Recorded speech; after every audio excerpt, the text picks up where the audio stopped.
Hey everyone, this is Isaac, and welcome to another Photoshop tutorial. In this video I'm going to show you how to make the Star Diffusion Effect. Let's get started. The first thing you want to do is import the picture you want to add the effect on. Select your layer, and then duplicate it twice by pressing Command J or on PC Ctrl J. Select the top layer, go to Filter, Blur, and select Motion Blur. Put the angle to -45, and put the distance to something very high, like 145. When you're done, press OK.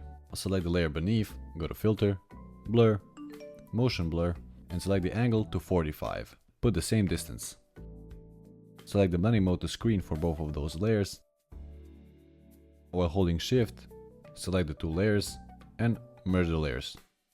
Select the blending mode to screen. Put the opacity down to around 70 or 60%. Create a mask. Select the eraser tool to something small. Then gently erase our subject so she doesn't glow and sticks out more in the image. Using the brush tool set to white, you can blend in the mask better with our subject. That's it for this video. If you found this video useful, subscribe for more tutorials like this one. Check the description below for the links of all my socials, and if you have any questions or future video requests, leave them down in the comments below.